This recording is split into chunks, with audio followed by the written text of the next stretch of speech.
Yo, welcome to Reroll Podcast, a podcast by gamers for gamers. Brought to you in part by Reparations. I'm your illustrious host, Victor Lindus Logan II, a.k.a. Kill Moves, a.k.a. Papa Black, a.k.a. Being the Victor. I'm joined by Miles McDareth. Okay, what the hell are these intros? What are you talking about? No. Can you not ruin my intro, please? I'm letting you say it. But when you get to my part, I will say something. How you been? Doing well. Just had a lot of stuff going on with classes, but we're through it now. And then probably like an exam or two, then Thanksgiving. All right. Michael is always here. Also here. Sorry, that's what I meant to say. Yeah, I'm here. Michael. Me what name? He's here in whatever. perpetuity. I never leave. And Fluba, Jeff Lou is here. Hi. And welcome back again, guys, to a on-time 2 shows in a row podcast. This is the second. Oh, I guess it's 1 in a row, right? How does that work? This is our first on-time show in a while. First time we've actually done this is a 2-show streak, boys. In like 5 years or something. 2-show streak. Yeah. Let's see if we can make it to 3. I'm saying that as a joke, but like that's kind of sad. This is the first time that we've actually planned to be regular and actually were. Yeah. Well, so since we started congratulations to us. Yeah. This show has finally got enough fiber to be regular. Well, good job, boys. I wish I had a soundboard. I'd play some like Cheers or something, but hold on, I can find one. All right, you do that. So, Michael, what have you been playing? Like, let's see what you've been doing. I've been playing. All right, so Thursday, right? So Age of Empires 2 Definitive Edition came out. I've been toying around a little bit with that. I'm still not very good, but I enjoy looking at like all the changes and stuff like that they've made. But I would say more than that, I've actually gotten into Death Stranding. Oh yeah, how was that? Is it fun? It kind of is. It's like when the first you to ask about the game is it fun? So bolded question mark. Yeah. So have you guys played? You guys have played Nier Automata, right? Yeah, I love it. All right, so take that game, but take out the really exciting gameplay, but the storyline is still sort of like crazy. That weird out there. Yeah, if you think that's fun, then Death Stranding probably would work out well for you. I also heard that Death Stranding is really on the nose with everything, kind of like how Nier was. Like how Nier had a character that was it one character just John Paul Sarger? I forget. Oh, yeah. Yeah. So I heard that had... in Death Stranding, there's a guy who died hard, and his name is Die Hard Man. Yeah, no. Here's the thing: just about every major male character besides your own is something man. The coroner, his name is Dead Man. The guy who's basically like your actual doctor, his name is Heart Man. And the guy with the scary face mask who dies hard is Die Hard Man.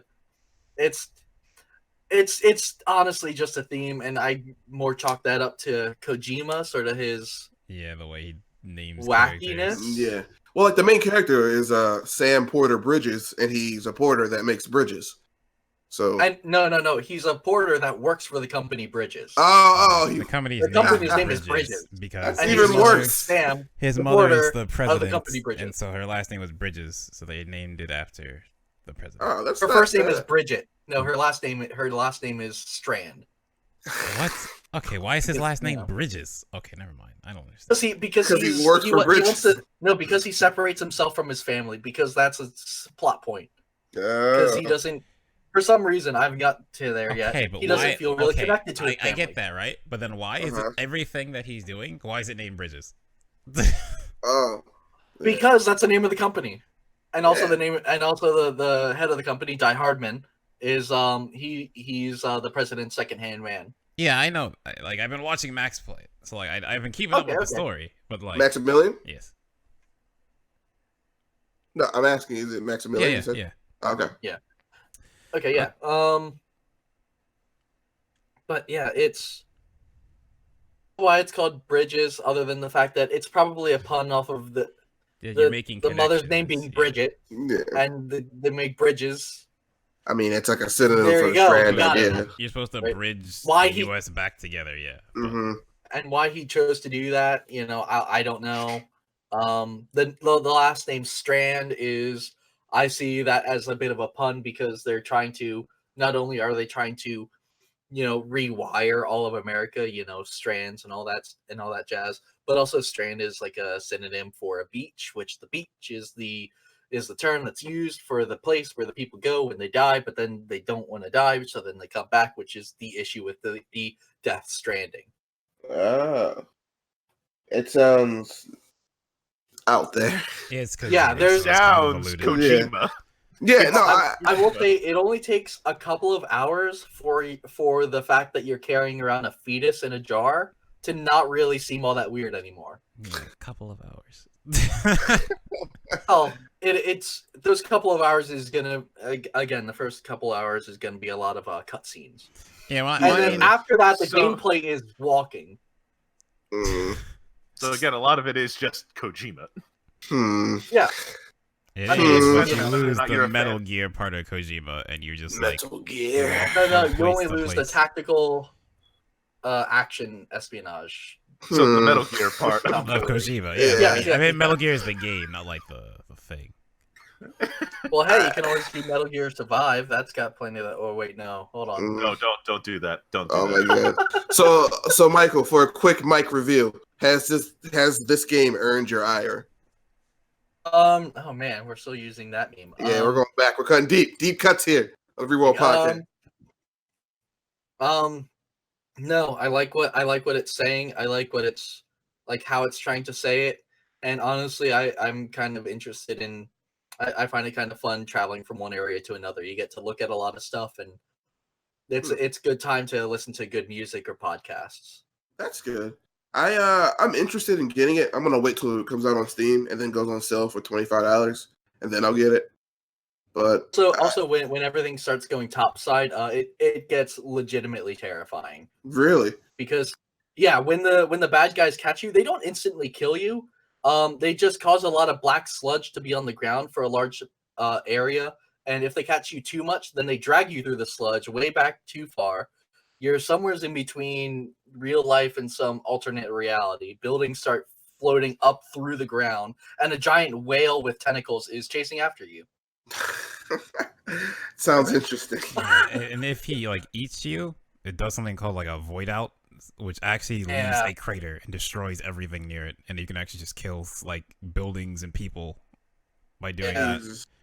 But that happens when anyone dies in that world. So you go around. No, only when people are killed by those invisible creatures. By the way, the creatures that you're running from are technically invisible. You can sense them, but only slightly and pretty badly. You can only see them with the baby. Yeah. So is that why in the trailer the guy was trying to kill himself before the BTs got him, or whatever they're called? Because if all right, so the two ways that you can die basically. One is if a BT gets you and kills you, causes a void out, big old boom. It's literally miles upon miles across a crater in the earth. Yeah, it's pretty devastating. The intro actually, you accidentally nuke a city out of existence. I'm sure. I had a feeling that was going to happen. Yeah, just to sort of show you the stakes of it. But the alternative is that if you die due to natural causes, which you also see early on, a man who committed suicide and you're trying to dispose of the body. Within 48 hours, the body will basically decompose, and they will turn into a BT. And those BTs, when they kill someone, boom, everything goes downhill. Oh, so you gotta dispose of the body before they become a BT. So maybe I'm wrong, but I was pretty sure that even someone just dying causes a void out. That's why if someone dies, you can dispose of the body. It's more indirect. It's like they become a BT, is what he said. No. But I'm saying, like, I don't even think it's they become a BT and they kill someone. I think it's literally them. No. They show you right away, like when you're doing in the same prologue scene. So it's not really spoilers. They'll show you the corpse you're trying to dispose of. They show you it basically melting into the ground. It's kind of nasty. And then it melts into the ground, and then you see footprints from a BT coming straight out of there, sort of showing you that like when someone dies, they become a BT. It's also why when you regularly die, because you can just yeet yourself off of a cliff, you don't cause craters in the ground. I've done it before. Trust me, it's not that hard to just chuck yourself off of a cliff accidentally because you press the wrong button. Yeah, Miles, even Keyskate's backing up Michael's story.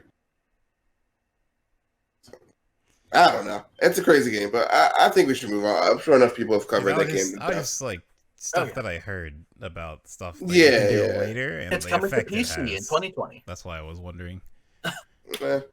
We'll find out when it beats it. Anyway, Jeff, how about you? What have you been playing? Nothing much for the most part, though I have been getting into Hearthstone Battlegrounds since it recently came out of the exclusivity bit. It's dope. I fucking love it. It needs some balance stuff, but... Yeah, it definitely needs balance, but compared to some of the other auto battlers out there, it plays a lot more casually, so you don't really feel like you have to be like 10 levels of IQ ahead of everyone else. Just, these guys go well together, we'll just put them together. Sometimes you pick stuff up because you don't have to worry about saving your money since you automatically lose it all at the end of each buy phase. I love that feature. And the fact that you don't have to keep stacking so many friggin' units to get you gotta get like ultra high units. You just get the single, you get 3 and they upgrade once. Mm-hmm. You don't have to. It lowers the skill floor on it so that you can actually just enjoy a little casual automated like battler game without getting way too fixated over trying to micromanaging. Yeah, I think it's also a little less like nebulous and more like, again, I don't know if polish is the right word, but like more streamlined on how it works. Like Simplified. It's simplified. Yeah, well, let me explain my point. For instance, it's like in an auto battler, right? You get 3 pieces and it can combine. In Hearthstone, they automatically combine. And the other games, you got to make sure you do it, which takes more time, and you might run out of time before the timer goes off.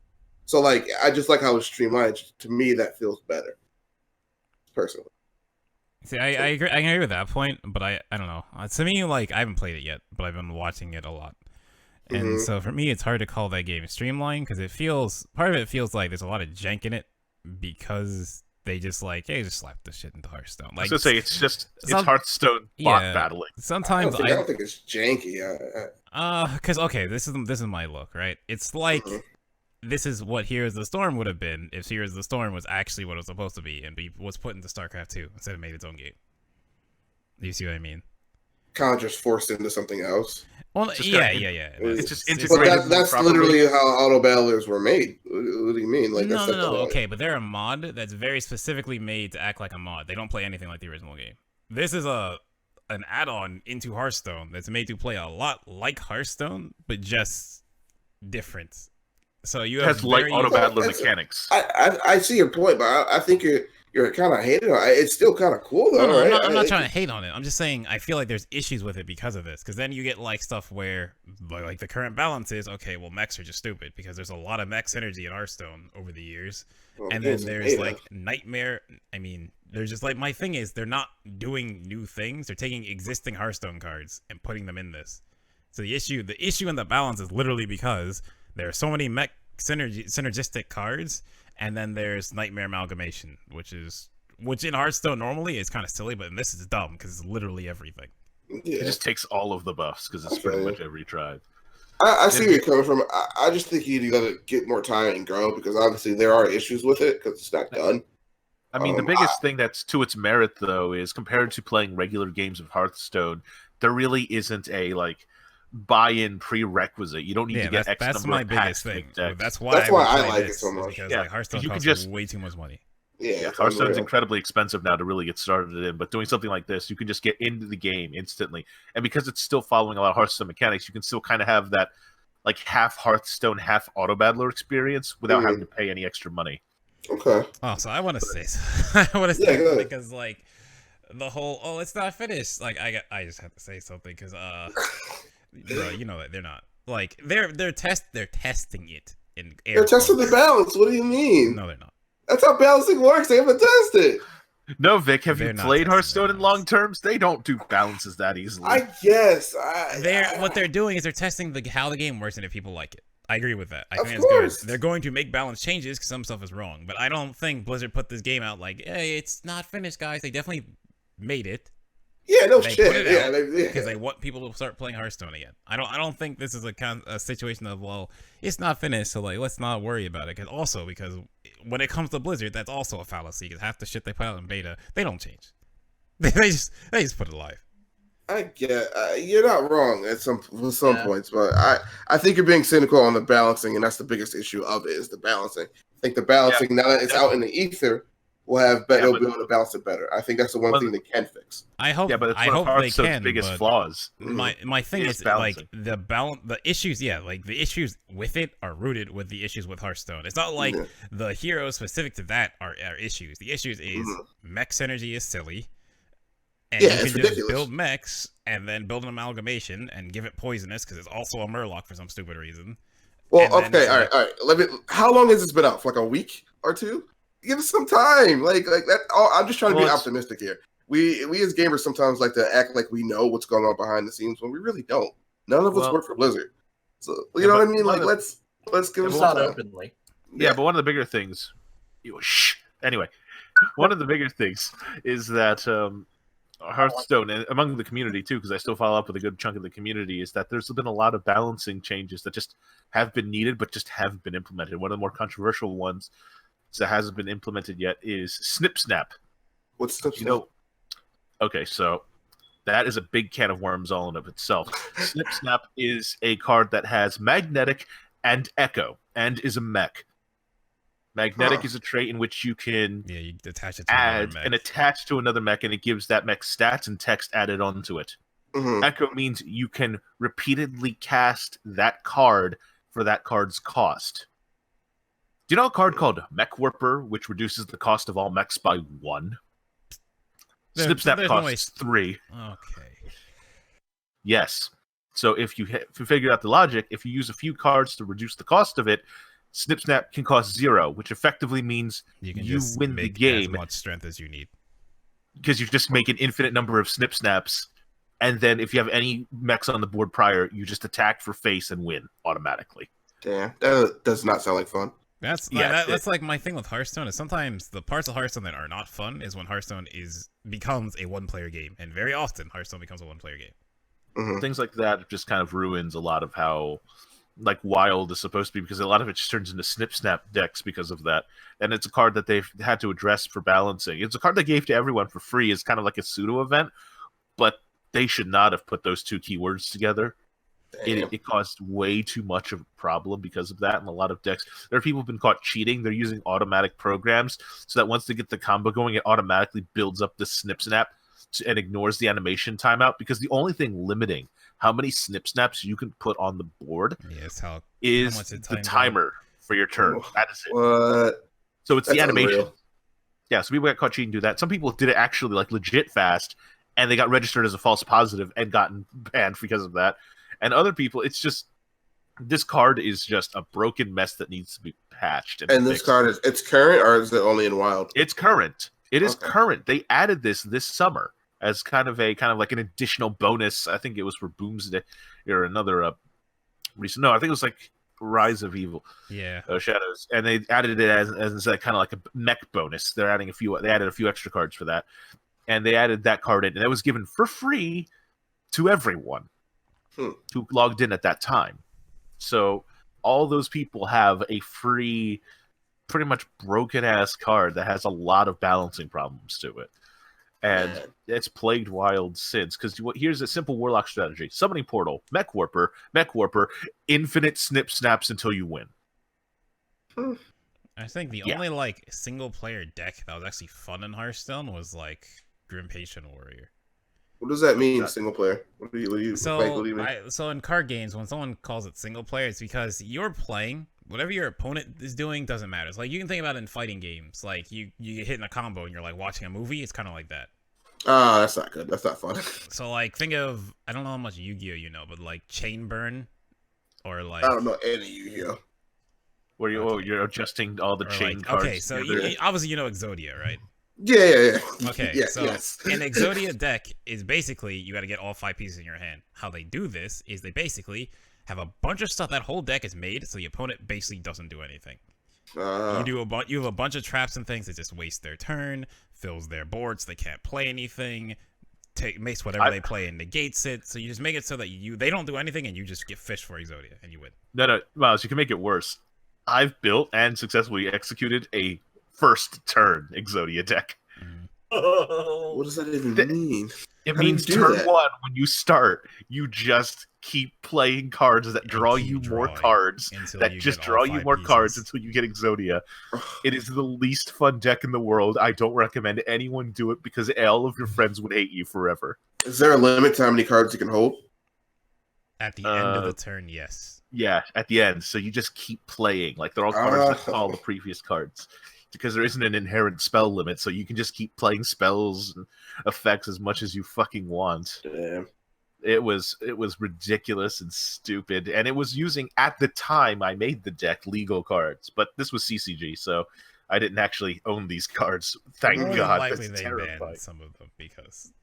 Well, no, some of them weren't banned. They just got limited to 1 copy, which made it a lot more manageable. But yeah, they're just absolutely ridiculous. But Patron Warrior, going back on that, it's a deck where you're just trying to summon as many Grim Patrons as possible. Grim Patrons, a 3/3 that whenever it takes any damage, it makes a copy of a new, or rather, it doesn't make a copy, it makes a new Grim Patron show up.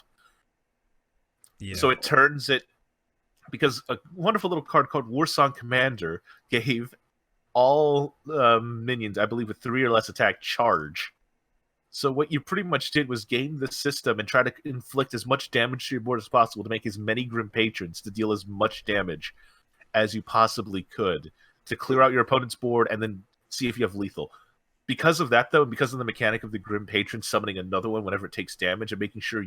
Because when your board is full and you deal damage, they won't summon anymore. So you have to make sure to kill them off and keep summoning more. So it becomes this pseudo puzzle game of, can you kill off enough of your own guys to kill your opponent? Yeah, to kill them, to kill their boards. So it was fun because there's a lot of thought into what you're doing compared to like. Also because of its synergy with Frothing Berserker as well. Frothing Berserker helped out a lot. So, Miles, what do you think Hearthstone... Sorry to bring it back to Hearthstone, though. No, Miles, what do you think Hearthstone needs to do to improve? Like, what's like your thoughts? For Battlegrounds specifically, they just have to... I feel like they just need to make new cards. I feel like they can't just take the Hearthstone cards, I can see that. in the Battlegrounds, and then be like, well, here we go, guys. Maybe at least change how they act. Like they do have some cards, but they do definitely need to add more, and they need to make more Battleground-specific balanced cards. That's what I mean, yeah. I think an interesting take would be, so the Nightmare Amalgam itself is ridiculously strong, but I feel like they could do some interesting things where they have like pseudo-amalgams, where they're only part of some, yeah, and not all of them. They're not all the tribes. Like, oh, this one is a 2-tribe one, so this one's Murloc and Mech, and this one over here is Beast and Demon or something like that, instead of all of them, and that makes the synergies way too easily, which means you could still have it, sort of balanced, because this is a card that you can now adapt into your strategy. Like, maybe you're doing Beasts, and you want to work, some Murlocs into it. This card can kind of bridge the gap in between the synergies without being overkill. So and they also have to another thing they can do is kind of easy, and probably what they will do is they have to change the worth of some cards. So Nightmare Amalgam, that card that can be anything, is worth 2. So you upgrade your shop once, and you can just get it for the rest of the game. I was gonna say you need it. That needs to be like 3 or has 4, to go up. Like at least. I was gonna say at least 3, 4. Well, here's the problem, right? If that card becomes worth 4, you're gonna do so much more damage with it because that thing's gonna live because you can buff it so much. So that's the problem with the way the game is set up right now. Is like. I like Jeff's idea. I say just get rid of Nightmare Amalgam, or make it like really high rarities for everything, and then make cheaper versions that are like weaker but are 2 of them. because that's much smarter than having all of them. Because the thing is, like, it's literally every single tribe in the game possible. It is all of them. So, like, right now, the game doesn't have dragons. Whenever they add dragons, it can count for that, too. And it's like, it's kind of silly that it's all those things. Because it's, like, as you add to the game, that card will stay relevant and get scarier with more buffs you can put on it. Mm-hmm. And then it's like, even adding more tribes is hard, because dragons are all about having a dragon in your hand. You can't, I mean, you can do that, but that doesn't seem smart to do that in, like, this game system. I was gonna say, you could theoretically have that in your modes, but it would have to generate, like, the dragon cards that come with it would have to be some that generate some sort of value to compensate for you having to withhold a dragon. Yeah. So yeah, it's just like, it's just weird. And then, then my other issue is, like, because, like I said, mechs have had the most synergy of any card in Hearthstone. Yeah, they're ridiculous. I figured that out playing 2 games.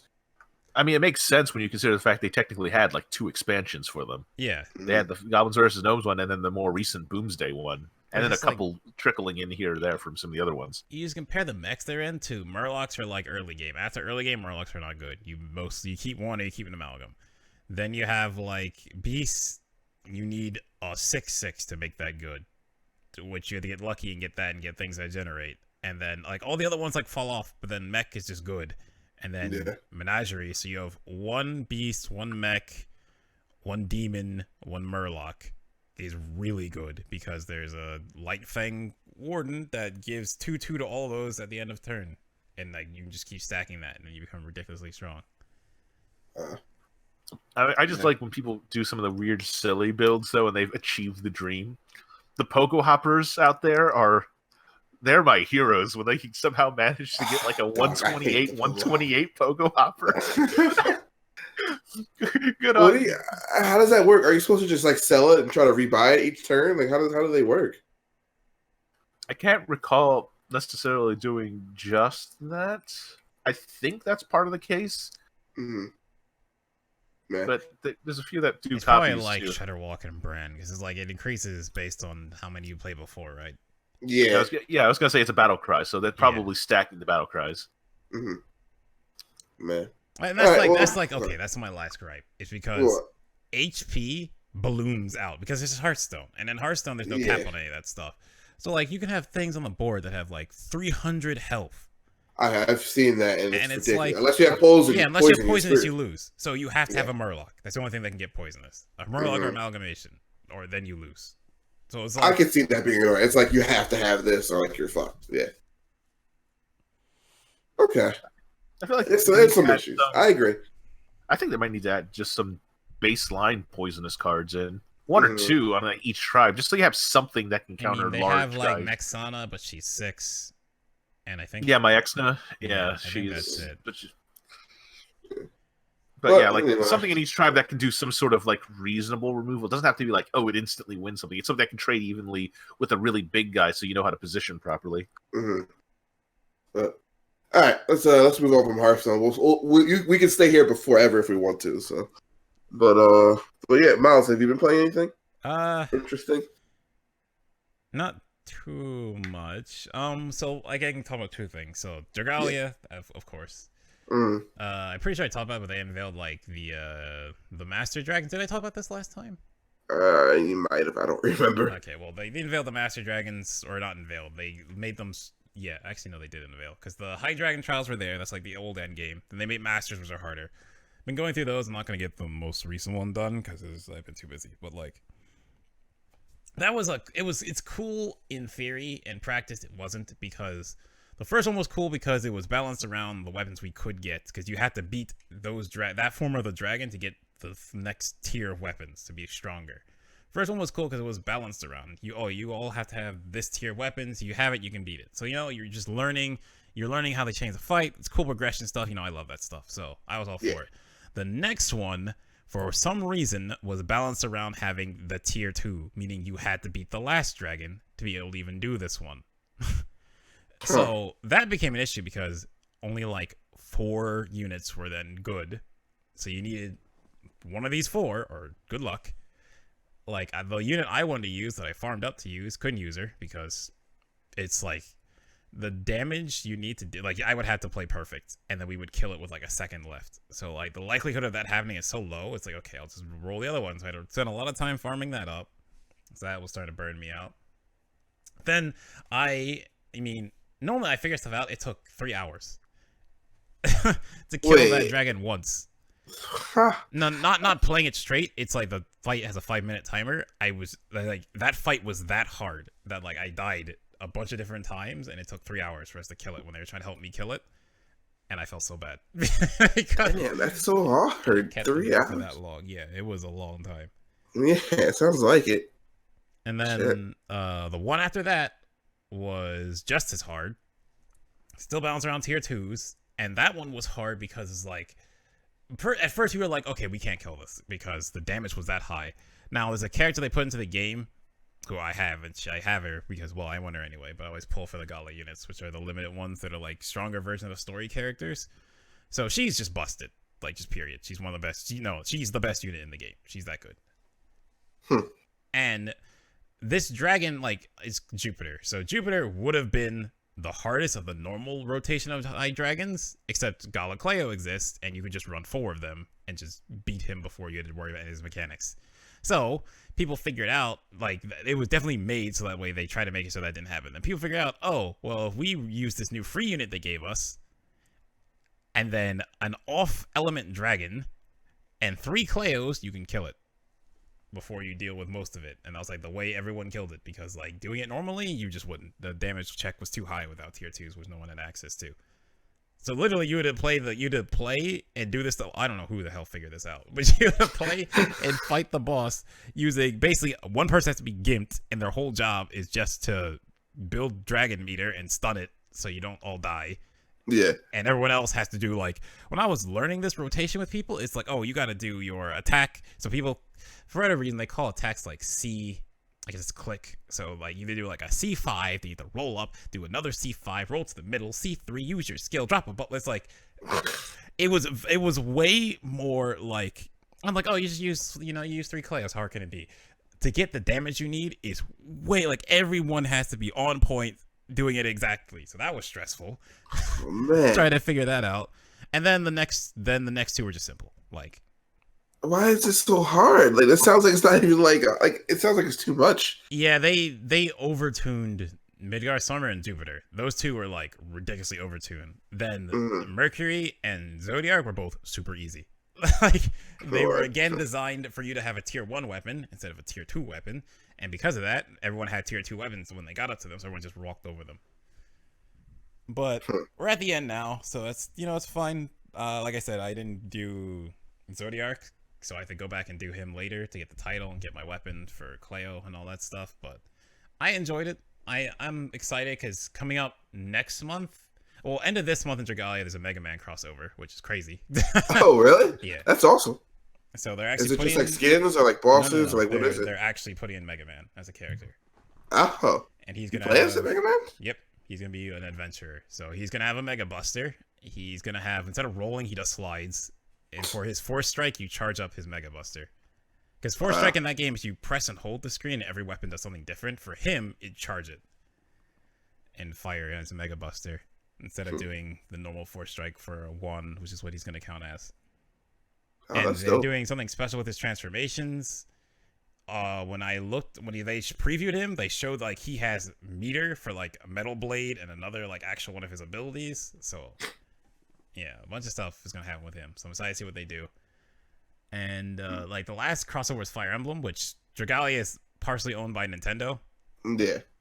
So that made sense. So I thought, okay, they'll do another Nintendo thing. Nope, Mega Man. So I'm excited for that. That's the end of this month. And then next month, well, so 3 things are happening. So next story chapter means we're getting another Gala banner. So possibly another busted unit, but we will see.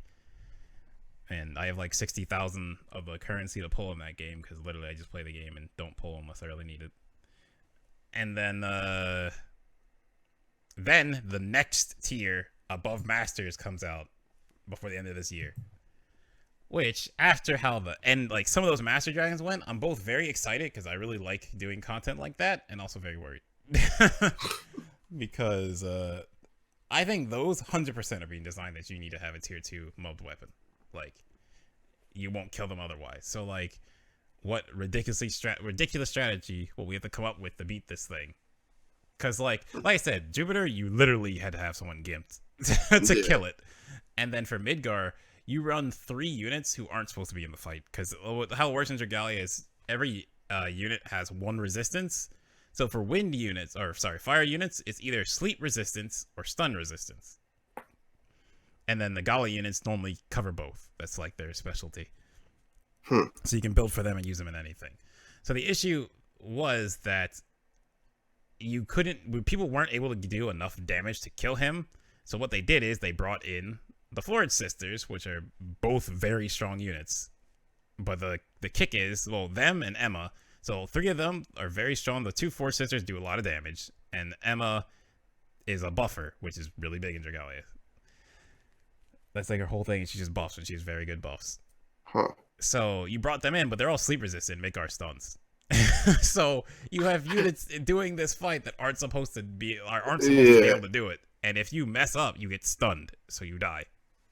So it's just like, it was very punishing. But like, there's a healer that can heal and cure stuns, but like, she's not gonna have that all the time.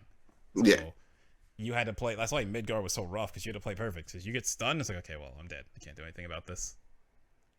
This game is it requires so much like precision. It seems like, how do you do? Like, are you playing on the computer, like with like a emulator? Like, how do you do? You used to be able to emulate it. You can't anymore. So it's all phone, all iPad, either or.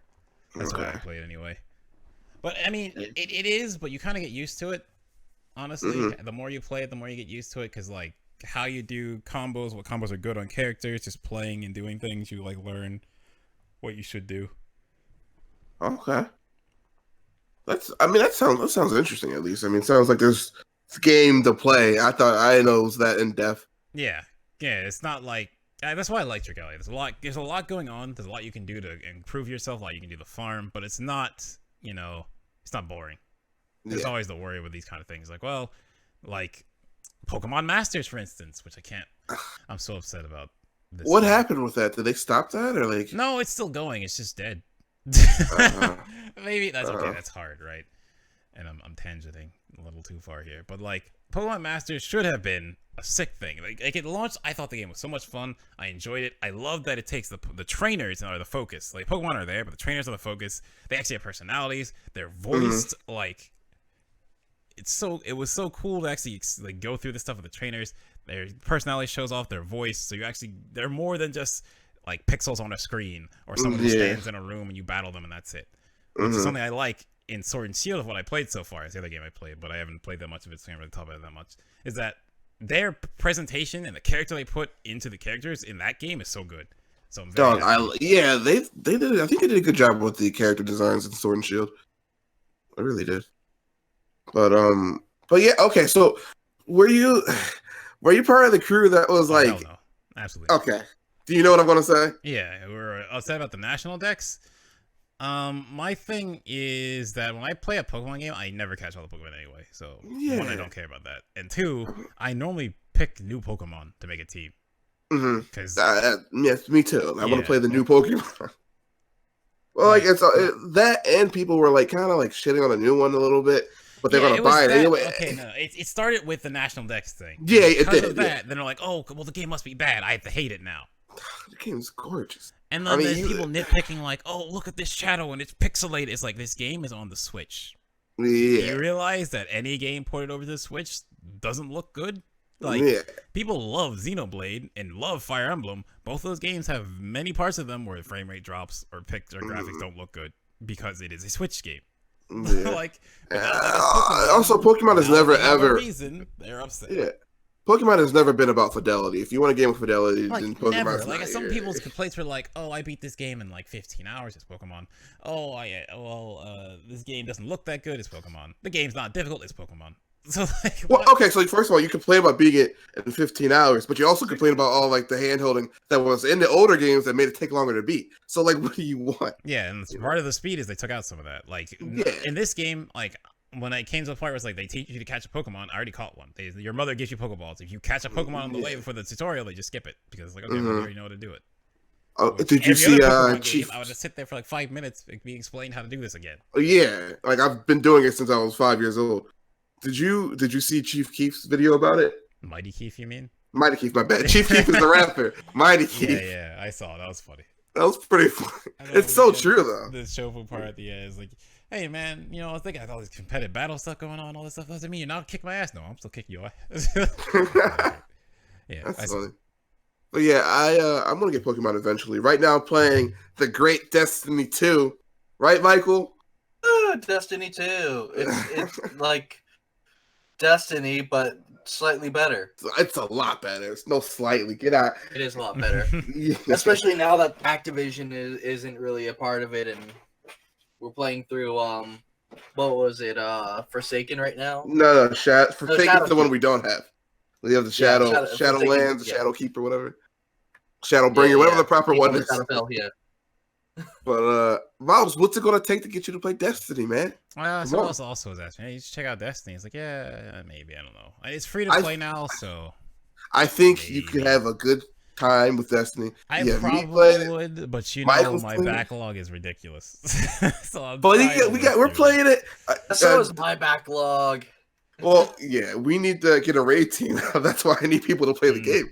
And how many years I asked you to play? Same reason. Okay, half those years I didn't have a computer that could run WoW. Even when I started playing WoW, I had to get Michael to log in to move my character to like older zones. So I forgot because he had the audacity to try to go into Stormwind. Dog, I wanted to buy stuff. How dare you? Listen, I ran that economy. You crashed like within a couple of feet of leaving the tram. Yeah, all I have to say is if you wanted some like leather between levels 40 to 50, I got you. That's melts my whole money down there. You got them, but they're taking you for everything you're worth. But you can farm something that's worth more. Excuse me, man. That was some good times. Like, Victor, what level are you? I don't know, man. I got this leather though. Like, I got this leather.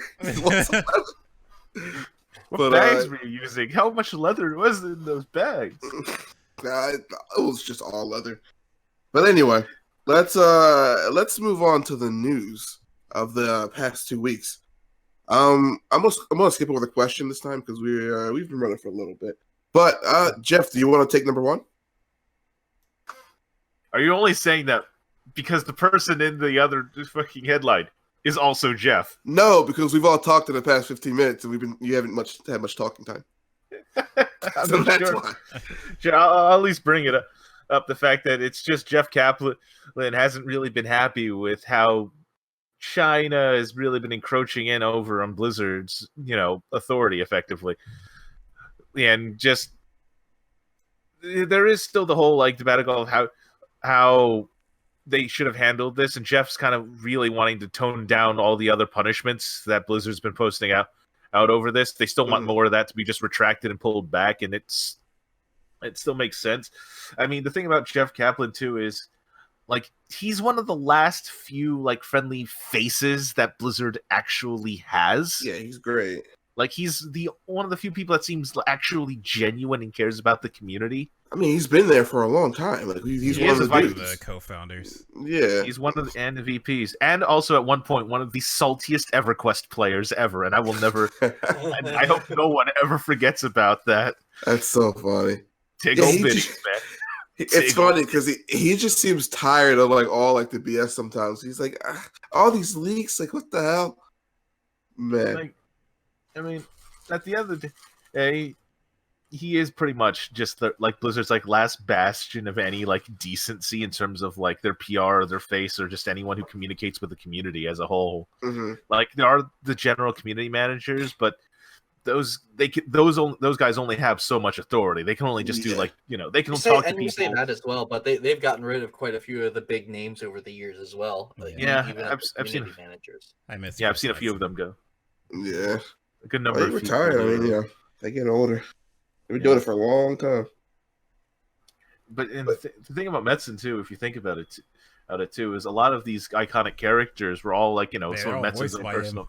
A lot of them are voiced by him too. It's like, we still need you to come in and have him say lines that's that like bastardize your character. It's just gone because Chris Metzen didn't work there anymore. But Thrall's been gone for a while. Yeah, but they brought him back, and Metzen actually came back in to do the voice. Yeah, they had him back. Cool. The thing that gets to me too is like, Thrall. If you like, a lot of these other characters are effectively just based off of like, they're effectively ascended OCs that they all made when they were younger. Like, I think these are like tabletop RPG characters way back in the day for a lot of them. Well, even like Soldier 76 was like an OC, right? That was like one of the original OCs. Like some of those old OCs. But it is really sad when someone else effectively has control of your character and is now dictating their backstory according to their whims. Yeah, that's literally every medium for their own you lose creative control over your character, and then eventually you just see this is not the way you wanted them to be, and it's awkward because now they're actualized. This is now an established character within some sort of lore, and it's not your lore anymore. So their personalities. Was the last time Cliff Blazinski? How do you pronounce his name? Blazinski? Blazinski. Just call him Cliffy B. Man.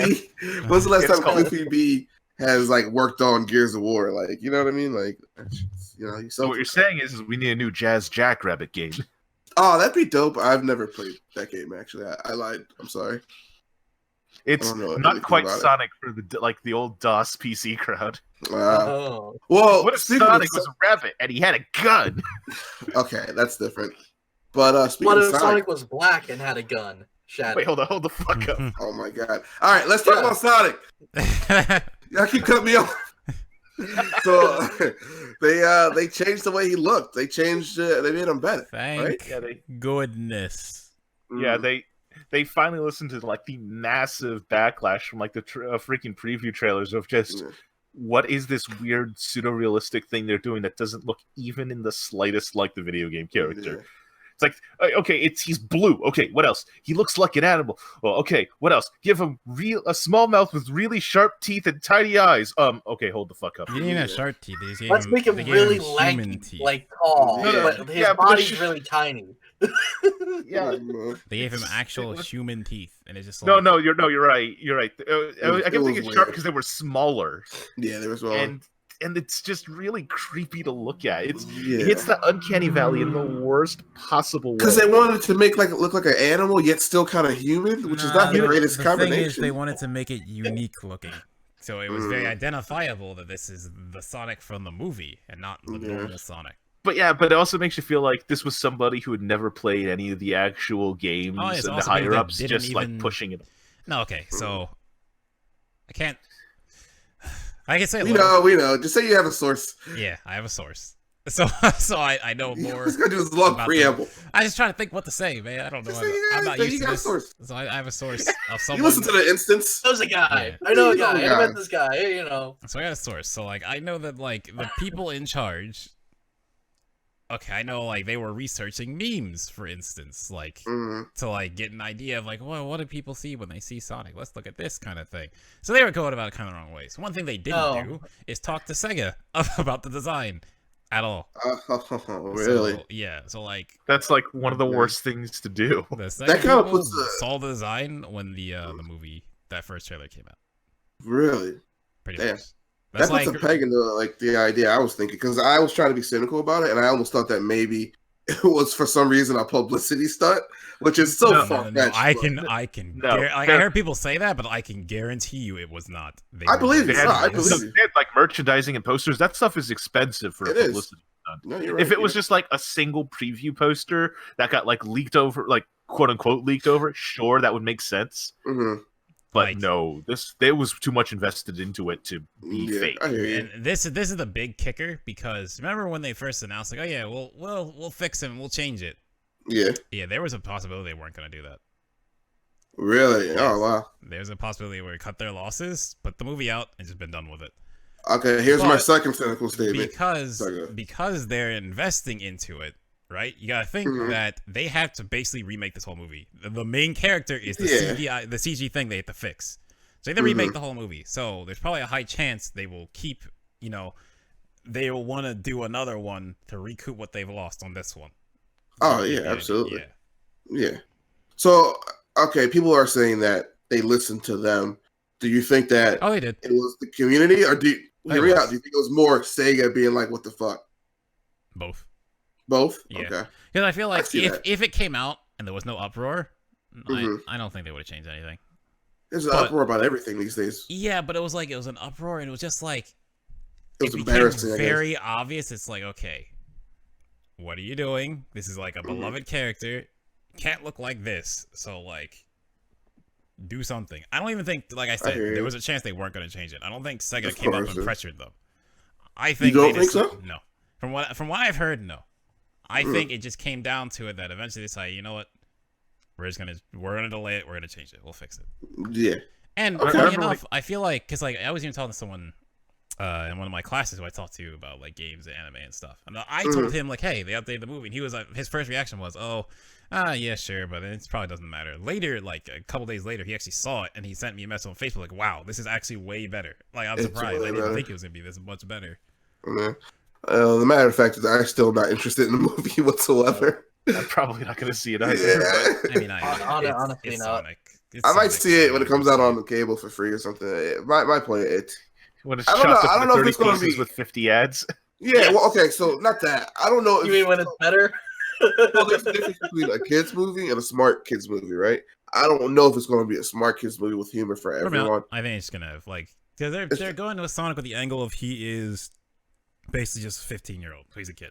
So like, yeah, he's going around this like in a new place, just doing stuff. But, so I won't get anything out of this. What I'm assuming by watching it. I just, I mean, I'm the guy that played Sonic Boom in one sitting and beat Sonic. Dog, you're a mark. I know. I just like Sonic, so I'm gonna go see it. Yeah, of course. There's nothing wrong with that. You like what you like. Yeah, that's fair. Absolutely. As long as you enjoy it and have fun, that's I you know what? I respect it because you're not like you stick with it when no one else wants to. Yeah. Sometimes a Sonic game comes out and everyone's like, this game sucks. It's all linear. I'm like, it's Sonic. What has Sonic not been linear? That's like the whole point. It's linear. The higher you go, the faster you go. That's literally what Sonic is. Like, Miles, I'm just imagining you. I would say like the only thing that makes Sonic not linear is because there are branching paths, but the problem with Forces is it wants you to replay the same level again to see those paths. Well, in other Sonic games, you can just choose to go on a different one, It's a little more open, so I could get that, but the word linear describing Sonic makes no sense. Yeah, Miles. I'm just imagining like this massive sinking ship of a game, and you're just like those musicians on Titanic with the last holdout Sonic fans, and just go, gentlemen, it's been a pleasure playing with you, as you just play your one last song as it sinks into the icy waters. Escape from the city. Well, here's the thing. I mean, like last year we had 2 Sonic games. One was great. Or was that this year? No, that was last year. Right? I'm bad with years. Okay, so the thing about it is, one was great with Sonic Mania. That's not Sonic. Yeah. Mm-hmm. That was Christian Whitehead's. I was like, a Sonic game. I was gonna say it was a.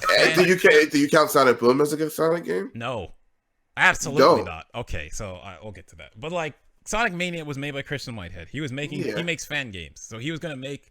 He makes fan games and he's ported their older games to mobile. Very well. So he pitched them the idea of, hey, let me make a like Genesis era Sonic game. Don't need to voice any of this stuff. I'll make it. And then Sega's like, okay, you know what? We'll fund it. We'll support you. Mm-hmm. And that's Sonic Mania. Sonic Mania I think was good, but then people don't like 2D Sonic aren't gonna like Sonic Mania. I don't even play that, man. I like 3D way more than 2D, and I like Sonic Mania. Yeah, see, I prefer 2D. Always have. So like that game was good. Sonic Forces it's not good, right? I don't think it's awful. I think it's rushed, which is the problem. Dog, if we weren't recording it for our YouTube channel, I wouldn't have played it. And if I would have played it, I would have stopped. It was funny because I was sitting here talking to you about it. I was like, "Why is this stupid?" I'm like, "Yeah, but this." And then I told you about the one classic Sonic stage, and you got to play it. And like, yeah, I think that stage is awful. But yeah, I didn't like. I forget.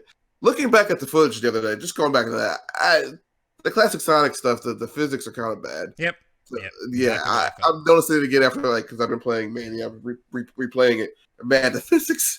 Why can't they just do the regular Sonic Genesis physics? What the hell? Yeah, I don't know. I feel like I wanted them to do like Sonic Generations 2 in essence. That's kind of what Sonic Forces is. They kept modern, they kept classic, and then they added something on top. But classic just doesn't feel good in this game. It so doesn't in this feel game, good. classic feels really wasted. Feels so bad. But yeah, you were gonna say something about Boom. Oh, that game's a dumpster fire. Oh, of course, yeah. But this is always my thing is I think Sonic 06 is the worst Sonic game. I think Sonic 4 is better. You see, some people don't agree with me, but I think Sonic 06 is by far the worst. That's like the one that I couldn't finish it. It's also disappointing because I could not finish that. Yeah, but Sonic Boom, at least it had a story that was compelling and the characters interacted. Sonic Boom. It's the first time I ever actually cared about Amy. Sure, Amy, I care about her as a friend of Sonic, not as her own character. But like Sonic Boom actually makes her a character. That in the TV show. Yeah. Well, okay. My difference between Sonic 06 and Sonic Boom is that Sonic Boom is a licensed game. It's licensed from the Sonic Boom franchise. It's not a Sonic game like you said earlier. I agree with that. Yeah, that's always the argument. It's licensed, but it's weird because it's not like a spinoff. It's technically a mainline Sonic game. Yeah, but it's not, the normal timeline kind of stuff. I don't know. It doesn't even play like a Sonic game really. Like it's like its own thing. Yeah, but that game was also rushed. Yeah, it's not good. It's not good at all. It's like you go in and you're exploring. You get to the major city. It is empty. There's like a couple NPCs. The whole thing is empty, and it's just like, God. I don't know, man. Are there any Sonic games in the pipeline right now? Do we know about any anymore? There is so Sega has talked about going forward instead of just cranking out new IPs. They're going to focus on existing ones. They name like Persona and Sonic specifically because obviously those are two really big IPs. Yeah. We can also see this with Phantasy Star Online 2 coming to the West finally because that is by Sega. Yeah. And there is a Sonic project coming because I think his 30th anniversary is next year, if I'm not wrong with that. I'm pretty sure that's right. Yeah, sure. I don't know when he started. Wasn't it like 92, 93? First Sonic game? Or am I too early? That's way too early, right? I can't remember. There's some anniversary coming next year, and they are planning a new mainline Sonic game for that. But they're also, Mario and Sonic the Olympic Games came out. Apparently, it's pretty good. So I'm I've seen gameplay. Check that out eventually. Mm-hmm. Man, but yeah, I want them to announce something new for Sonic. I really do. I want them to get their act together first, and then announce something. I really think they just need to treat Sonic like Mario in essence. Like the problem with Sonic games, in my opinion, is every time they reinvent the wheel. Yeah. They never take what was good in the last game and work on it. They just make something new. Yeah. You mean how Colors was great, and then they're like, all right, but Generations to follow the Colors, and that was good. True. That's true. That is true. But then, like, Lost World, nothing like Generations. That's a better example. That's more what I should say. But yeah, man. All right, let's move on. Hey, Mike, do you want to take number 4? We're going to skip over 3. Let's see here. 4. Okay, so I put this a little bit in there. Basically, I did a little bit of looking over some of what Microsoft had to present for their 18. I presume that's how you say it. Their more recent what is it? The thing that they put on, the big show that they had on. I forgot what it's called. I don't remember. X19. There's an X and then 019. Yeah, it's something 2019, in London, but the X right? is not in that's the right spot. Mm-hmm. Yeah. And they sort of showed off like a couple different things that they were making, especially from some of the Microsoft showed off some of the things that they're making, especially from some of their other companies that they have. Obsidian, for instance, which they acquired recently, relatively recently. They showed their new project, which is Grounded, which I saw one headline was saying that it was looking a lot more like Honey, I Shrunk the Kids, but as like a game. So I think that's kind of an interesting, at the very least, an interesting premise. What does that mean, though? Yeah, what does that mean, like gameplay wise? You're shrunk and exploring around in a yard, Mm-hmm. and you have to like survive with other people kids who are also shrunk, so you have to battle like ants, stink bugs, spiders. You make armor and stuff. You build like lodges, have like gear made out of like blades of grass and stuff like that because you're tiny. Wait, so but still, gameplay, like, is it like an RPG? Like, That's is it a survival game. It's gonna take some convincing for me, but it's Obsidian. It's Obsidian, so I'll give it a chance. It seems out of their wheelhouse. It does, but they'll probably come up with something. I was gonna say the premise seems original enough that it doesn't seem like something that was sort of forced on them. Mm-hmm. So because it's one of those things like with BioWare when they sort of had Anthem pushed on them, you can sort of tell that wasn't what they were used to. I mean, it was development hell. I heard. Oh yeah. But with something as honestly out of the box as the premise for Grounded, it sounds to me at least, it sounds a little bit more like this is something that someone there has a good idea for, and they're like, I want to do this, and and they got enough backing or whatever, or had enough idea behind it to actually get some stuff signed off on it. Okay. Especially for it being a new IP. Yeah, I wonder if their team's growing now that they're with Microsoft. If they hired a bunch of people or not. I wouldn't be too surprised. Yeah. I think with that, that's like the idea of them being at Microsoft now. It's kind of interesting that how many 4 something years ago they had a Kickstarter for one of their games they wanted to do, like Pillars of Eternity. And now they're on Microsoft. Just like how things change. No, it's good for them. They had a lot of difficult times. I was writing something about them earlier, and we talked about how they had that Metacritic fiasco where they missed it by 1 point for New Vegas. Oh, right. They needed, I forgot about that. It put them in financial hell. They almost shut down. But that Pillars was like their Hail Mary, and they did well. So they're doing all right. They're definitely doing well now. Fucking Outer Worlds. Everybody's talking about that game. Oh yeah. Which, yeah. Because now Outer Worlds is handily for the best Fallout game. Yeah. Well, Fallout-esque game. Yeah, I got you. Okay. Another one I wanted to point out was Rare had they were talking a little bit about some updates they were doing to Sea of Thieves, which I think is good that at the very least they're still updating and stuff like that. Everwild is a new IP from them, and that looks pretty interesting. I actually got some what was it? No Man's Sky sort of vibes, but not the bad ones. I'll be honest. I was really excited for No Man's Sky when they showed the first trailer, and you're like, "Whoa, look at all this stuff! It looks neat. It's crazy." Actually, I wasn't. No, well, I mean, yeah. Well, 3 out of 4 still most. Some of us have foresight, all right?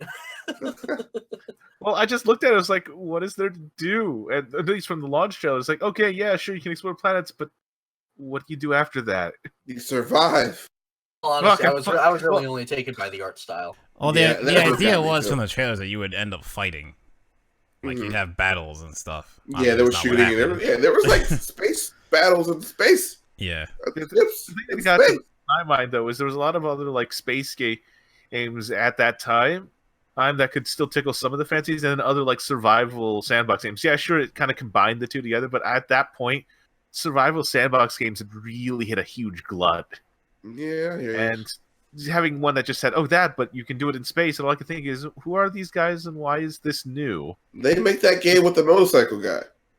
It was just like, oh, okay, I don't really care, but I appreciate what they've done now, especially because of the fact that after disastrous launch, they stuck with it and turned the product into something good now. That is a game developer redemption story in of itself. Yeah. That is I genuinely applaud them for sticking with, because a lot of less scrupulous devs would have abandoned that project and split. I'll tell you what, man. I think I'd like the game more if there was only space combat, and then when you're on the planet, there was no combat, because the combat on planets really sucks, and it just gets in the way of you mining and all that stuff. I can't stand it. And honestly, the combat on the planet is kind of dumb. Yeah, it's dumb. It's just annoying. It's easy, and you don't need to do it. Yeah. Oh, Victor, you ever heard of a game called Star Citizen? Yeah. I've never heard of the game. Where can I buy this game? One of my coworkers bought into it for like a couple $100 or something. I was gonna say it's the most expensive tech demo that you can play. Yeah. Like it's a lot of ambition, Star Citizen. It is a lot of ambition and concept, but will it ever be done? That game never. No. No. Maybe in like 10 years. I think there's a lot of controversy over just kind of like the slowness of the updates, or the fact that it can still, for some people, run like a complete hot, wet potato in a toaster. Oh no! You mean like Borderlands 3? Oh, the fuck up. Man. But yeah, that sounds interesting. I'm happy with the Microsoft stuff. I feel like they're gearing up for the new consoles next year. Yeah, I feel like that Microsoft is in a really good position. I've also seen that they're putting some words out there that, oh yeah, they're gonna, they're planning on beating the PlayStation in the next I guess console war, but that's standard. Both sides think that they're gonna win. That's how it works. I'm still mad. If one side was like, "Oh, we're gonna lose handily this year," they'd be like, "No, we're just not gonna play." I'm still just mad, man, because the Xbox should have won, but they didn't because they were stupid. Yeah, the other leader was so stupid. How do you share your game? But what if I want to play a game with my friend? Well, you can't. Oh, the Xbox 360. Yeah. Oh my god. I almost forgot. Yeah. What if I want to play a game offline? Well, we have a console for you, my friend. It's called an Xbox 360. What? That's right. All your war veterans, you guys gotta go play Xbox 360. You have phones, right? Yeah, that was pretty much the equivalent of that. So all right, stupid. hot take. Quick poll. Or the fact that like, oh, we're not taking Kinect out of it. Oh, never mind. I think we are taking. Yeah, Kinect Phil Spencer came in and is like, okay, Kinect's gone. All the other stuff All gone. that bullshit. We're talking about games. Thank you, Phil Spencer. Phil Spencer, let's just make it good. Yeah, but all right, hot take, really quick. A quick poll. All right, Jeff, you can't say PC, motherfucker. All right, if you guys had to pick one, Xbox, whatever the next one's called, Xbox 2 or the PS5, and what are your reasons? Miles, you go first. Xbox. I'm biased. Yeah. I mean, you wanted the answer, the reason. There you go. Give me Michael, what do you think? I'm PlayStation because Persona. Oh, okay. Hot take. Miles, you like Persona? I do. Well, you like Spider-Man? Here's the other thing: is that let's get back down to the basics. We all have pretty decent computers, right? And Xbox is moving in a position that they're like, yeah, all of our games are going to be available on PC, all of it. Yeah, Halo games available. How you guys going to say with PC? Game I literally just said that. No. Michael's point is that most Xbox games now also come out on PC. No, I know. I know they do.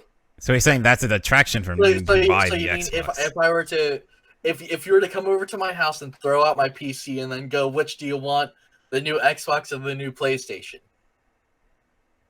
I mean, I'd still probably say the PlayStation and buy myself another computer. I should have rephrased my question. I should have meant if someone came in your house and bashed your PC in with a hammer. That's more what I meant. Yeah. Okay. So your point is, if you could only have one console. Yes. Let's just go with that. Yeah.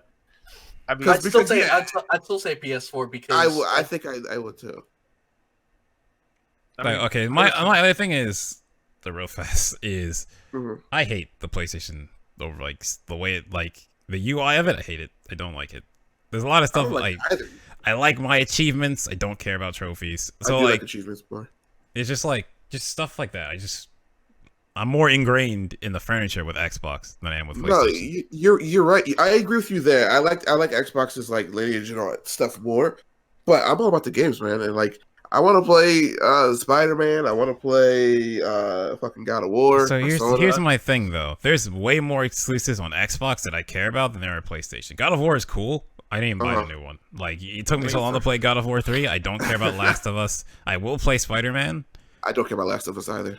So it's just I'm curious if I don't know when it comes to actual console exclusives, not just this console sold more, so we'll put our thing over here, right? There's way more stuff on Xbox that I care about than there's all our old console exclusives that we loved aren't there anymore. Right? A lot of them are gone.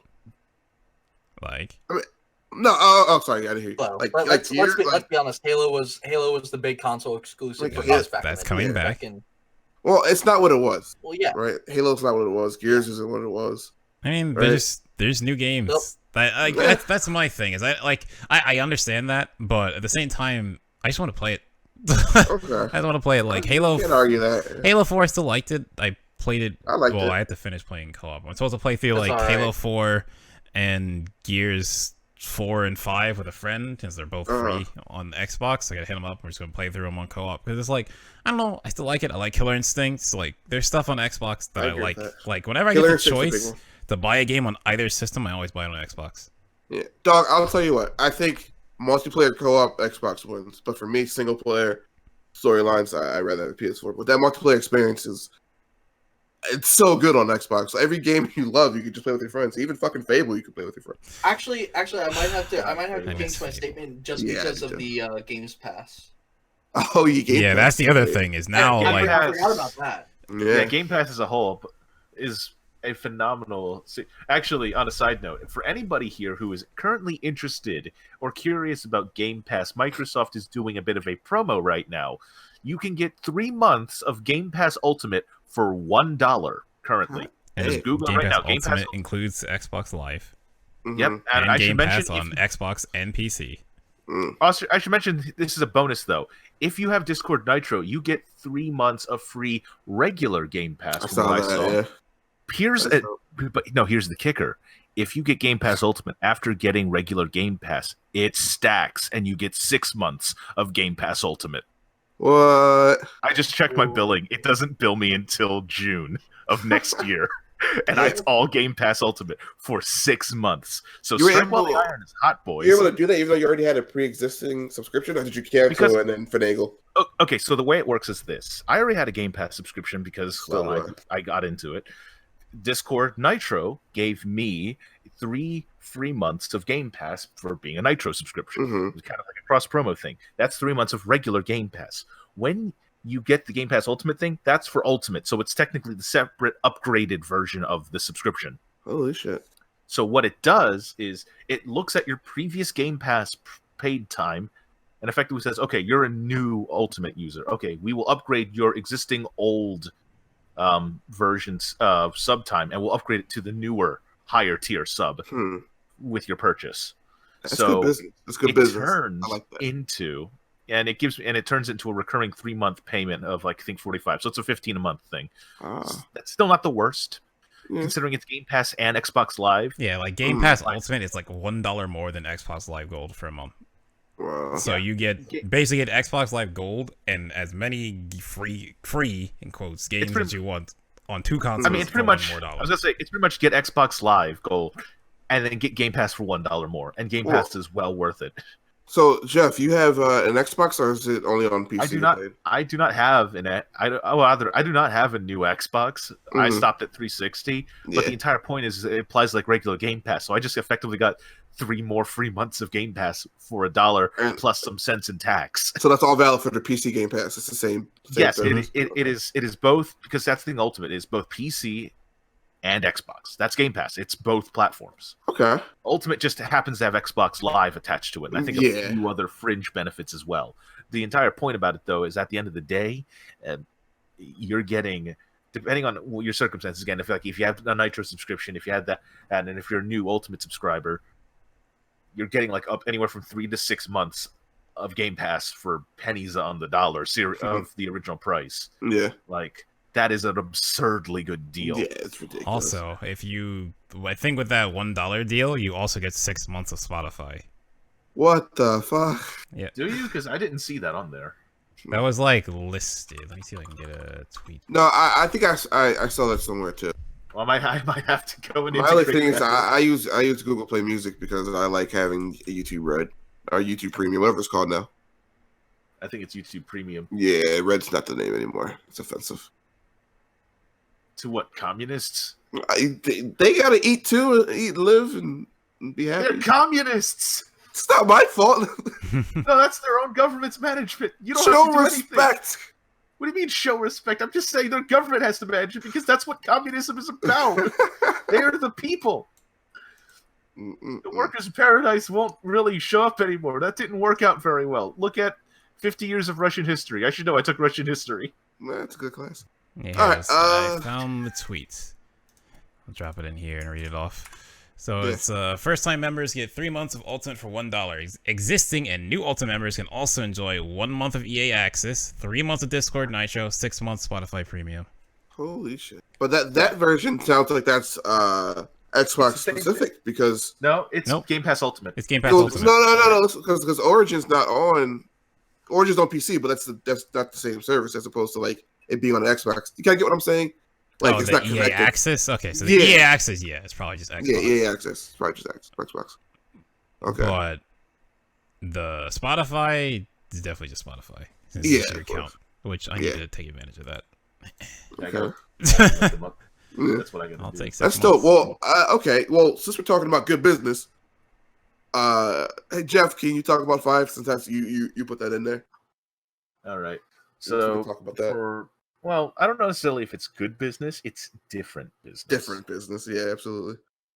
Because the folks at Humble Bundle are now changing their monthly subscription plan into what they call Humble Choice, which is a plan in which you get to choose what games you want out of the bundle from a selection, rather than just getting one mystery box and getting a mystery every month. Mhm. Now you have the choice of picking what you want a la carte from the existing games. But I'll have you note there is something mildly annoying that I noticed from the plans. No matter how much you pay for them, you can't seem to get all of the games on the list. Really? But are there more games offered? Like, will it be? They're offering 10 games every month. And what do you get? I guess now it's different every month, right? How many you get? Yeah, so no, it's 10 games set. So every month it's 10 games. And depending on what plan you choose, depends on how many games you get to choose. Okay, let me so the tiers work like this. There is Light, which is $5 a month. So it's a real cheap plan, really. But you don't get any games with that one, right? If I recall, that one's more or less about getting the access to the Trove, which is that kind of like we have our like, that list of free-ish games that are all there that you can play. Yeah. That one's more or less the like you can play some of the published original games that came out, as those monthlies came out, and you get your Humble Store 10% discount. Huh. Which, if you're paying $5 a month, you kind of need to buy quite a bit to kind of take advantage of it. But really that's it for the Trove.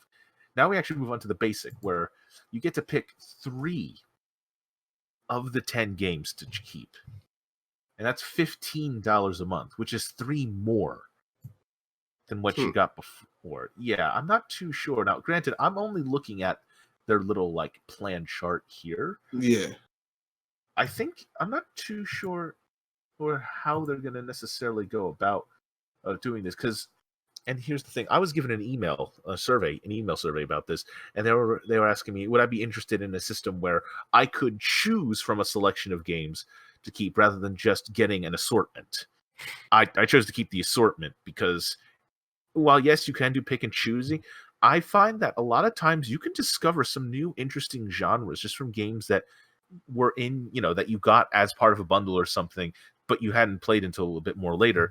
I found a lot of interesting niche, otherwise niche and unpurchasable ideas that would have gotten me into a certain genre or a certain game franchise because I finally got a chance to play them without knowing. Now, that said, and I'll move on to the final one, which is Premium, which is $20 a month. That is a hefty price tag. Yeah, that's a lot. 9 games out of the list. But at the same time, according to this, they're supposed to give you 10. So, yeah, Humble Choice plans to launch with 10 games to choose from each month. Whether or not they'll keep it 10, or maybe what they'll do is they'll upgrade it to 10 and then you can just pick all of them. I'm not sure. Maybe they'll do adjustments as the months go on. So from what I heard, so there is actually because I remember reading up a little bit more about it. The classic. I was about to mention that too, though. Like, for those who are still on the current Humble Monthly, I know I am, which is the standard $12 a month plan, they will do a sort of grandfathered system where you'll get pretty much all the features of Premium for the original $12 price tag. For, I think, how long is it? Like a year or something like that? I don't know how long they were planning on keeping it. I thought that you get to keep the pricing indefinitely until you cancel. Really? It might have been that. It might have been that. But the entire point about it is that you're effectively grandfathered into the the highest tier plan by staying with the old plan. Coincidentally, if you have any interest in this, it's still available right now. So until this plan launches, which I believe is December 6th, if you get a humble monthly plan now until then, or you pay for one, like, get like a block of 3 or whatever, if you really felt like it. I just pay by the month. You can get grandfathered into the plan before it begins. Whether or not this is something you choose is, again, entirely up to your discretion. I don't know if I really like the whole you can get most of the games out of your list here. There is that whole marketing of like fear of missing out, where you kind of put something on there so you don't necessarily get whatever you want. And as a result of that, you'll be like, oh, well, I need to get the more expensive plan because that way I can get all these other cool games. Otherwise, I'll miss my chance. And those are savings because those games are like, even if they're small indie games, that's like another $10, $15 a game. And I only need to spend $5 more a month. If I could just throw in there real quick, the difference between the classic plan, you actually don't get the best plan available. You actually get all of the games available. You get access to all 10 games. No. You actually you're right. You're actually right. Like it is. The classic plan is technically the best plan. Just you can't get it unless you start with it. Which ties into my fear of missing out. Which means they want you to get it now. Spend your money now before it's too late. I mean, personally, I don't mind Humble Bundle all in all, but this does seem like a less scrupulous and somewhat predatory pricing tactic. Honestly, I would be just fine if the classic plan was the same as the highest one. If the highest one gave you all 10 as well, that would be. I think even if they kept it the cheaper one, I'd be like, yeah, all right, that's fine. So you get a little bit for being there ahead of time. And, I think what they should do is to shift the tiers down a little bit. So premium should be all 10 games. Mm-hmm. Basic should be knocked up a bit more because 3 games seems a bit small. I would say half of them, 5. And light, you're only paying $5 a month, but like give them a game. Like you can pick one game out of the list that you can keep for yourself. The other big difference is that they announce right from the beginning what all the games are. Yeah, that is the other thing. That's something that is fine though. They remove the whole like mystery box thing, and now you kind of just know what you want, which means you have that whole month to effectively research what games are good, and then you can kind of like pick if you want to stick with a cheaper plan. Just pick what game you want. I mean, it is interesting though that because with the way that because we're talking about Game Pass, all right? There's and we casually mentioned EA's Origins Access program, and now we have this. We're starting to get that effect that Netflix has sort of gotten, where a lot more games are now being split up into subscription services, but these are effectively running different things. With Humble's service, you are keeping the game, so even if you cancel, you still have the games in your library, which I guess would justify the heftier price tag. This does put me into question another thing too, because this has overall a heftier price tag for premium and basic being effectively more expensive than the basic. Do you think we will see an average increase in the quality of the games that we get to choose? That's what I was thinking. It'll decrease if they're trying to increase the variety. Because if you recall, Humble Bundle also tried doing the weekly bundles, and those started off decently. They were on par with a lot of the regular bundles. But over time, they kind of sort of just ran out of good ideas, and they kept kind of like rehashing a lot of the old weeklies and the older like bundles that they could get their hands on. Or it seems like they were just kind of running out of good keys, so they just kind of stuck them all together.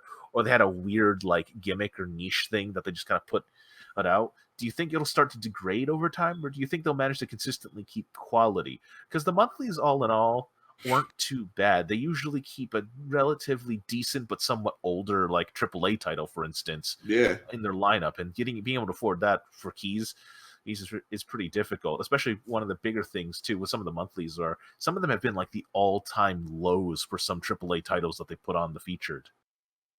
And it is hard to find, another cheaper copy of that elsewhere. In fact, even sometimes, even after it goes unbundled, like even when it goes on sale, it doesn't get that cheap again. Mm-hmm. So, I think that it will be more an even spread. So it'll probably be a lot more B tier type of games and like a more even spread of that because you're making your choice, right? Yeah, I mean, so like, they're probably still going to keep like one or two of the like AAA headliner types, you think just to kind of draw people in. Yeah, because that's kind of like that's the breadwinner right there. That's what's going to get people to like that's a big game name I recognize. I'll probably go for that. But that said, the rest of the spread's probably going to be on average lower in tier. Okay, that's what I assume. Yeah. Granted, the thing is that they can't. All right, so in all honesty, we have seen some pretty bad months with the Humble Monthly Bundle, right? Yeah. Like we've seen some like pretty mediocre ones, but I think that you're not going to see that quite so much because when they do everything full visibility, they're not going to be like, hey, yeah, look, 2 games that are good and the rest are trash fires. Then that'll just be 1 month of everyone switching down to light because, well, there's not actually if you don't have the classic plan, there's no deficit to pulling your subscription back for a month or 2. Yeah. Like there's no detriment to it. So I imagine that they're going to have more well-rounded games spread throughout. The other thing to keep in mind is that Humble is now, as opposed to when the monthly bundles first started, they're now a publisher, and they're publishing quite a bit now. So I imagine that they're going to use that as a lot of filler. So they'll probably have some indie devs of their own, like, okay, now you can make your game, and if it's they can have some decent devs pull out some indie games and kind of have, in a way, be able to get certain games out through effectively Humble exclusives through the like you can get this earlier and cheaper if you go through our bundle service rather than have to buy it from the stores. Actually, they've already started like a couple of months back. They've already started like doing like a Humble original, and they'll mark it on there. They'll be like, hey, look at this original game that's in our thing. Go play it. Yeah, I remember seeing some of the originals like way back in the day. Some of them were definitely fairly interesting as well. And I'm always one thing that always gets to me too are like the small mini games that are made for things like game jams or whatnot, and when they ever ascend into something, where like an interesting, neat idea gets fleshed out upon because it was interesting enough to really take off track. I'm so always glad when I see these like little smaller games get released because sometimes they can inspire a unique or interesting concept, and they last just long enough to execute that concept well. I mean, I remember way back in the day, back when the Humble Bundle had some of because they did some of the Game Jam bundles way back in the day, and I picked up from I think it was one of the Mojang bundles back when Mojang did the whole Game Jam thing, if I recall, anyway. And it was a game called Wasteland Kings. And if you guys ever heard of Wasteland Kings? No, I never have. It was a roguelike kind of like a pseudo twin stick shooter where you went through levels just shooting things. You picked up a bunch of little different guns, and you were different little mutants. So yeah, that idea got further executed, implemented, and now it's on Steam as a game called Nuclear Throne. Gosh. Yeah, that's the same game. It was a Game Jam game that came out. That's ridiculous. And then it got further developed, and then came out as Nuclear Throne. It came out, I believe, on early access, and then eventually came out of early access. If I recall, it's been a while, but yeah, and it's a fun game too. But yeah, I'm always a fan of seeing like more indie devs or whatnot get supported and effectively allowed for their different types to get nurtured, because a lot of game development nowadays, especially AAA game development, does the whole play it safe route where they don't really want to explore new or unusual mechanics or gameplay styles, because if you go beyond the established means, you have a very good chance of flopping. And when millions of dollars are being pumped into these kind of games, you can't afford to flop. Yeah. You want to know something else I just remembered, and it might play into it, is that Humble, and I'm not saying that this is for real or anything like that, but Humble do sell Nintendo games now. Yeah, I remember they started doing that recently. Which I thought was a little weird, but I'm like, all right, at least there's a decent friendship between those two companies. Nintendo being on Humble, I did not expect. Yeah, it's one of those things you don't really expect, and because of the fact that if you're a Humble, actually, this is a really good, interesting thing. Going back to the monthly subscription, the discount that you get when you're on premium is 20% on the store. Is it 20% right now, or is it 10? Oh no, 15%. It's I think it's 10 now. I think it's 10 now, and it'll go into the 20 once you're either in the classic or the premium later. Man. But the thing is that I don't know if that actually will apply with the Nintendo games, because I know a lot of those don't. Don't apply to those. Right now, they already don't apply. Yeah. But all I can say is, could you imagine if they applied though? Oh yeah, I would buy everything. That would make Humble the premier digital distributor for Nintendo games, hands down. Yeah, you wouldn't go anywhere else. It wouldn't make sense. It's a premium digital distributor. Also that imagine isn't a janky paperclip. In a future where Humble, like where one of their monthly bundles is just like a, hey, do you want Nintendo games? And it's the first time that Nintendo games get bundled by someone other than Nintendo, who doesn't. I was gonna say they have bundled product. Nintendo games before. They did 3DS bundles and other like, so it wouldn't be beyond them to put in one of their monthly bundles. They have. I remember getting like, I think Mighty Switch Force, was it, or something like that on 3. Sound like Guacamelee on like 3DS as well for like the keys or whatnot. Mm-hmm. But seeing one of the monthlies have like, okay, here's some PC games, and here's like 3 or 4 some like Nintendo Switch indie titles that you might be able to pick up. Yeah, like Octopath Traveler for heck, you could do. I know that would probably cost money, but you could do Octopath Traveler as either like pick a Steam or a Switch or game? Switch, yeah. You could do like the one golf game that's on Switch, or you could do. Technically, you could do something like Dragon Quest too. Like that one's also on. So I wouldn't be. There's Dragon Quest 11 and Octopath Traveler. Yeah, but they're not on sale though. Goose Game on the next monthly. Oh man, Untitled Goose Game. Fantastic. Wait, Untitled's on the next monthly? No. Too surprised. But it's it could be. Ah, okay. Because they also do sell Epic Store games. Oh, just as equally as they do Steam. True. Non-discrimination between distributors, but man, if it was an Epic key, I'd feel a little bit betrayed on myself. I'd redeem it still, but I'd feel betrayed. Well, I mean, what else I still don't understand that argument. I still won't. Just remember, before Epic started fighting with Steam, Humble started fighting with Steam beforehand. Humble lost fighting against Steam, and a lot of places lost. Yeah, so Humble doesn't really hold much much loyalty towards Steam. So no, they don't. Yeah, I mean, at the end of the day, it's just whoever has keys, you just get keys to sell. But I mean, it's less about Epic's being a distributor more than having just predatory practices.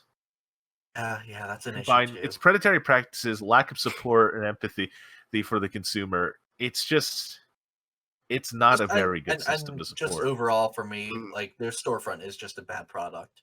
Yeah, when something like a shopping cart is not developed, and you just say, "Hey, well, you don't have the technology." It's 2019, and you don't have the technology to put a fucking shopping cart on your store page. I hear you. That does not instill confidence. No, not at all. I guess I really just, to me, as long as you have cloud saving, I couldn't care less. As long as you have cloud saving, that's all I care about. Cloud saving isn't even the best thing to have in a lot of cases, solely because of the fact that you can still lose it, and depending on how well certain things like crash with internet dependency, you can also just straight up lose progress because the save doesn't go properly. No, I know. I'm not saying cloud saving is necessarily bad. I just like to cover my bets and have both. Yeah, you're absolutely right. That's the thing I would worry about with I would like the idea of cloud saving and cloud gaming to if I'm paying for a subscription, hey, here's the game, you can just play it. Like Game Pass isn't that since you download it, but it's like the step towards that because you don't have a physical game and it's very easy. You're just paying a monthly thing. You just play what you want. So Stadia comes out in a day.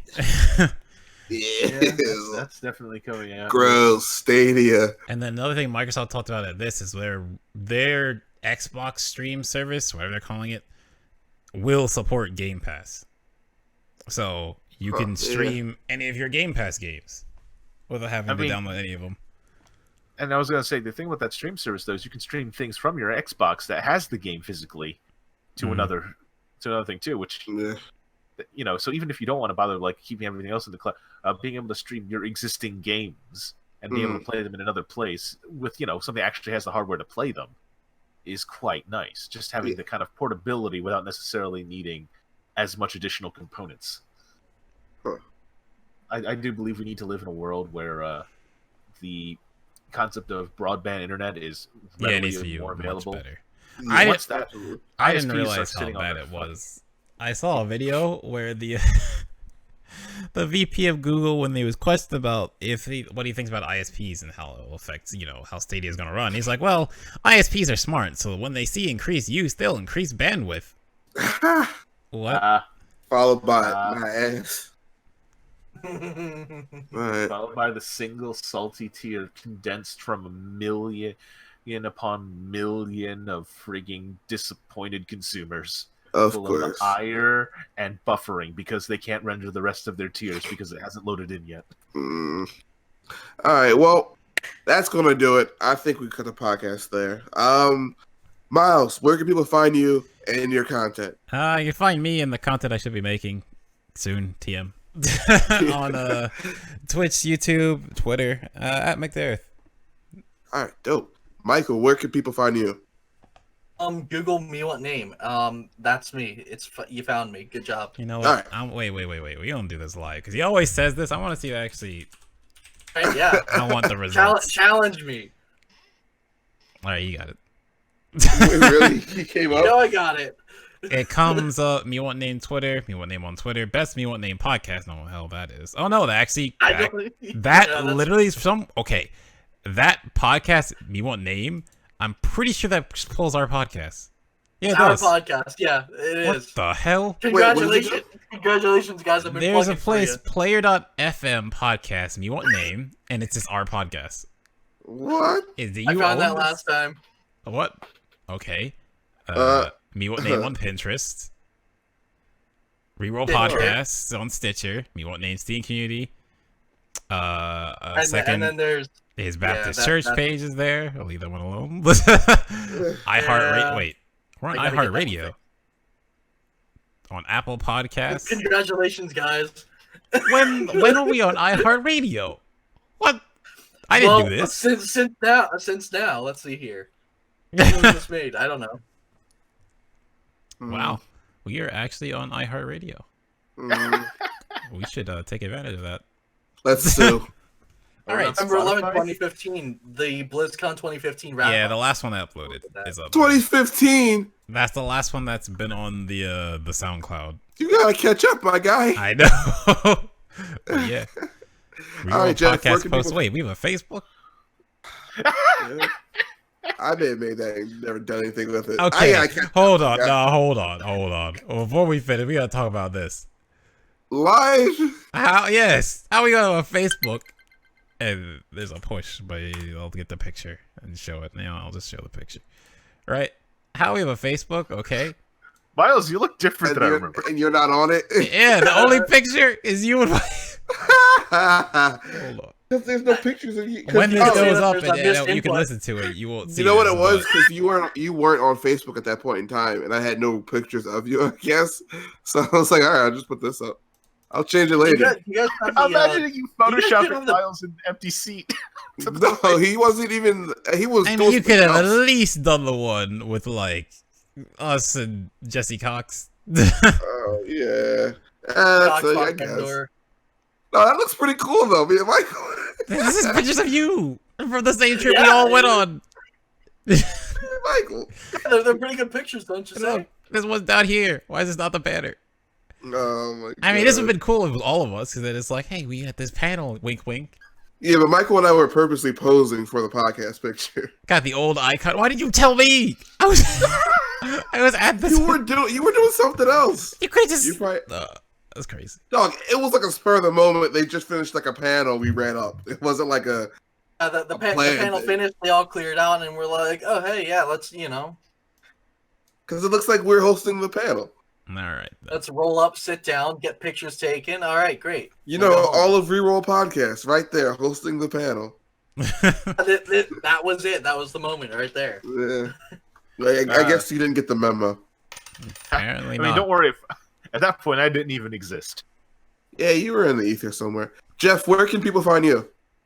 They can find me not playing on Twitch at BGFluba. They can find me not making any Twitter posts at Flubinator. That's FLOOBANTER. And that's about it, unless you want to find me on Steam, which is Steam Community/ID/Fluba. And you, All Jeff, right. you need to consolidate. Yeah, you do consolidate. All these different usernames.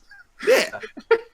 Because they were taken everywhere else. Oh my god! And you can find me at Being the Victor anywhere. There's another Being the Victor and some like African dude, I think. But like that one's not me. I'm not. I guess I'm both kind of. Anyway. Not that African dude. The My other skin's African lighter than his. Anyway, that's going to do it for our podcast. Thanks for listening.